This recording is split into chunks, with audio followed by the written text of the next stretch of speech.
Mélenchon, Manuel Valls surfe-t-il sur les idées de votre parti ? Non, mais malheureusement, je constate que d'abord, en propos liminaire, que Jean-Luc Mélenchon fait comme tous les ans sa rentrée politique sur Marine Le Pen. Donc on va finir par croire que c'est un militant Front National, un militant patriote et même plutôt un très bon militant. Non, malheureusement, sur le fond, il est évident que Jean-Luc Mélenchon fait partie de ces naïfs qui sont trompés par les techniques de communication.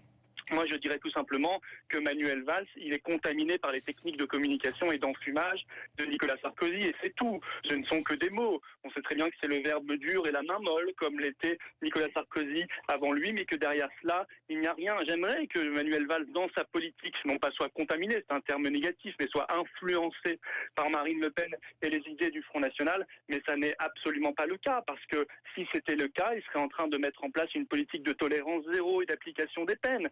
Il serait en train d'abroger la loi Datif 2009 qui fait que vous ne faites pas vos peines de prison si vous êtes condamné à moins de 2 ans de prison.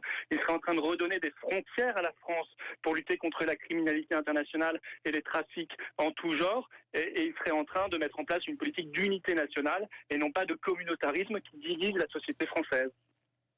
Florian Philippot, une question notamment sur la polémique sur le port du voile dans les universités. Est-ce que c'était bien au Parti socialiste de la proposer justement cette loi ? Je ne sais pas. Si c'est à eux de la proposer, ils peuvent la proposer. Je crois que ça vient plutôt d'un rapport pour le coup. On verra bien si ça se fait. J'aimerais que ça se fasse, mais moi je pense qu'il faut même aller directement plus loin, qu'il faut interdire les signes religieux ostensibles, dont le voile, dans l'espace public. Parce qu'aujourd'hui, c'est à la République d'être revendicative. C'est à elle de rappeler clairement les lois et les principes qui fondent notre vie en société. Et ce n'est pas toujours à elle de céder et de reculer. Il est extraordinaire de voir les tergiversations du PS et de l'UMP derrière cette proposition de bon sens, d'extension de cette loi de 2004 à l'école dans le domaine de l'université. On sait que l'UMP, par la voix de M. Mariton, est contre l'interdiction du voile. Au moins, les choses sont claires. Le Parti socialiste et le gouvernement essaiera de faire de la communication là-dessus. Mais il me semble que derrière cela, il n'y aura que des mots et pas beaucoup d'actions. Eh bien non, nous disons très clairement, et pas depuis simplement quelques jours, nous le disons depuis longtemps, qu'il faut que la République reprenne le dessus, qu'elle fasse appliquer partout la laïcité. Et Florian Philippot, que pensez-vous du droit d'inventaire à l'UMP ? Est-ce que ça vous semble nécessaire de faire ce bilan de l'ère Sarkozy ? Mais je crois qu'en démocratie, les Français ont fait le bilan.